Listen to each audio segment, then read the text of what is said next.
This is Robert from Coins and Tyrants.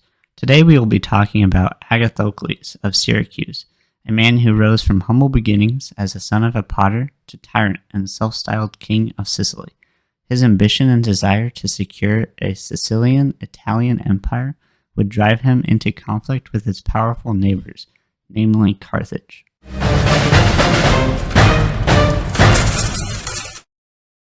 Agathocles was born in 361 BC in the northern Sicilian city of Thermae Himerae, now known by the name Himera.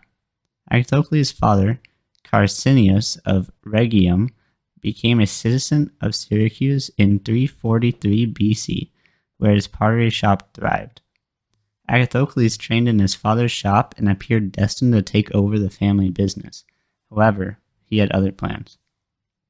Agathocles, bored by the thought of a lifetime in pottery, enlisted in the army along with his brother Atander.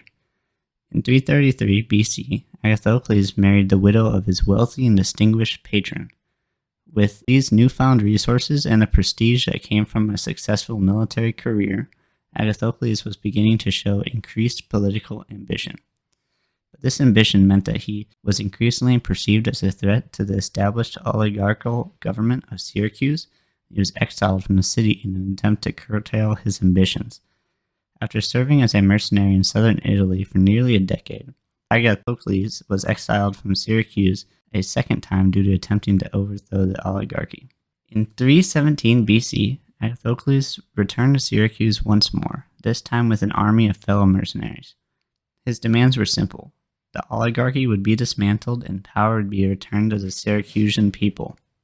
The oligarchs refused to cede their power, leading to a several month-long struggle. In the end, Agathocles was able to defeat the forces of the oligarchs, leading to the exiling or execution of roughly 600 members of the ruling elites in the city. In the following months, he consolidated his power by banishing or killing anyone who opposed him, which is estimated to be roughly 10,000 people. With his power thus cemented, Agathocles officially became the tyrant of Syracuse. Agathocles, with his power secured within, looked outward to expand his authority and sphere of influence. In the wars that followed, Syracuse came to dominate most of eastern Sicily. His exploits had attracted the attention of the Carthaginian Empire, however, controlled western Sicily and had long hungered to control the entire island. Agathocles then broke a previous treaty he had made, dividing Sicily between their two spheres of influence, leading to war. In 311 BC, Agathocles was defeated at the Battle of the Himera River by Carthaginian forces led by Hamilcar.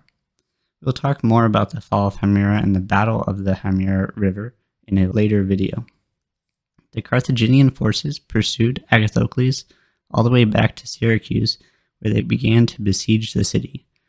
Agathocles, knowing that his forces were outnumbered by the Carthaginians, devised a daring plan, a tactic that the Romans would emulate when fighting against the Carthaginians in the Second Punic War.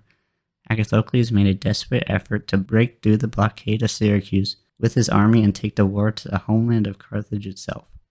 Having left Atander to defend against the siege, the Syracusan army succeeded in their effort and landed at Cape Bon in August 310 BC with roughly 14,000 troops, where Agathocles was able to defeat the Carthaginian army that had quickly gathered to halt his progress.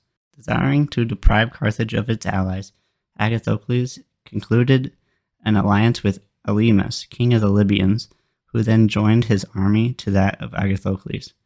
Agathocles then continues his conquest, capturing several coastal cities and turning towards central Tunisia. He then betrayed Elymas, killing him, absorbing the Numidian army into his own. In 309 and 308 BC, Agathocles turned his attention towards Ophellas, ruler of Cyrenaica, as a useful ally in his war against the Carthaginians.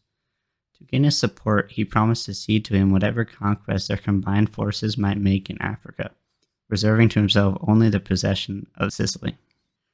Ophellas gathered a powerful army from the homeland of his wife, Euthrodike, the city of Athens, where many citizens felt disgruntled after having lost their voting rights. Despite the large distance, Ophellas succeeded in reaching the Carthaginian territories after a toilsome and perilous march of more than 2 months' duration. He was received by Agathocles with every demonstration of friendship and the two armies encamped near each other. But not many days had passed when Agathocles betrayed his new ally, attacked a camp of the Cyrenians, and had Ophellas himself killed. The Cyrenian troops, left without a leader, went over to Agathocles. After several more minor victories, Agathocles suffered a devastating defeat in 307 BC. He fled back to Sicily and signed a peace treaty with Carthage a year later. This peace treaty split Sicily in two, with the west going to Carthage and the east controlled by Syracuse. In 304 BC, Agathocles declared himself king of Sicily. The remainder of his reign was a relatively peaceful time in the city's history, and he was able to undertake several building projects that helped improve the lives of his subjects. Due to the conflicted line of succession, Agathocles restored the Syracusan democracy on his deathbed, fulfilling a promise to return to democracy he had made when first outing the oligarchy. He died in 289 BC at the age of 72. It is said that he was planning a fresh war with Carthage at the time of his death, despite being plagued by ill health. Agathocles' long-held dream of a Sicilian-Italian empire would never come to pass. With the reinstitution of the Syracusan democracy, Syracuse lacked a strong militaristic leader to take his place, leading to much of his kingdom falling to Carthage not long after his death. Agathocles was capable of extreme ruthlessness and killed many Syracusans who opposed him, yet he also improved the lives of many others by removing the entrenched oligarchy. And from the records we have, he appeared to be popular among his subjects. Thank you for watching. If you enjoyed this video, feel free to like and subscribe. Also look at our other videos where we will cover often overlooked parts of history.